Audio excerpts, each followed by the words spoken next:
Bismillahirrahmanirrahim. Assalamualaikum warahmatullahi wabarakatuh. Kami dari kelompok 8 dengan saya Bilqis Aqilatun dan teman saya Zuratun Nauri akan menjelaskan tentang pengelolaan lingkungan belajar. Yang pertama, ada pengertian lingkungan belajar.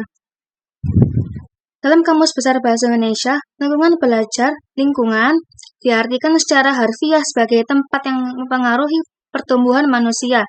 Sedangkan dalam Kamus Besar Bahasa Inggris, lingkungan diartikan sebagai yang berkaitan dengan lingkungan atau suasana.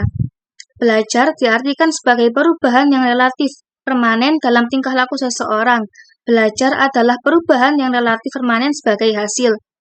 Maka lingkungan belajar adalah sarana bagi siswa untuk terlibat dalam aktivitas, berkreasi, dan memanipulasi banyak hal sehingga mereka mengembangkan perilaku baru dari aktivitas tersebut.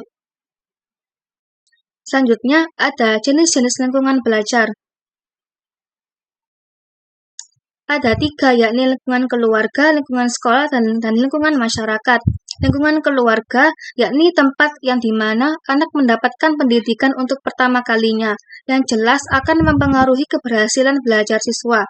Yang kedua, lingkungan sekolah, yang dimana lembaga pendidikan siswa secara sistematis yang diikuti lingkungan yang meliputi semua hal dan berpengaruh pada proses pembelajaran siswa.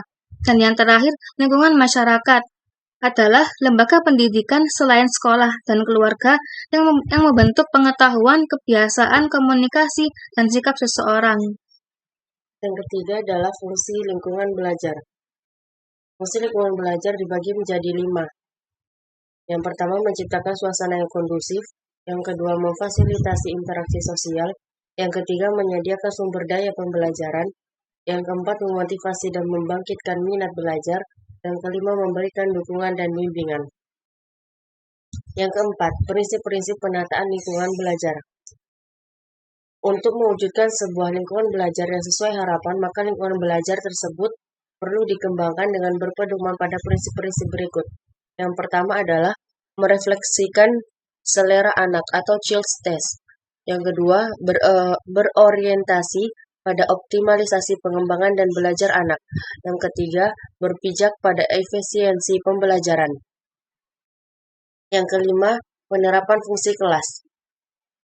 Contoh penerapan fungsi kelas dalam pembelajaran yang pertama adalah pemisahan kelompok. Yang kedua, pengelolaan waktu. Yang ketiga, pemantauan kemajuan. Yang keempat, komunikasi dan kolaborasi. Yang kelima, penilaian dan pelacakan hasil belajar. Yang keenam adalah pembelajaran jarak jauh. Dan yang terakhir ada penataan lingkungan belajar. Penataan lingkungan belajar adalah suatu proses mengintegrasikan berbagai komponen lingkungan yang bisa mempengaruhi perubahan perilaku peserta didik sehingga terfasilitasi dengan baik. Penataan lingkungan belajar yang dinilai kondusif sangat diperlukan agar si belajar atau si pembelajar mampu dan dapat melakukan kontrol terhadap emosinya. Sekian presentasi dari kelompok kami. Mohon maaf bila ada salah kata. Terima kasih. Wassalamualaikum warahmatullahi wabarakatuh.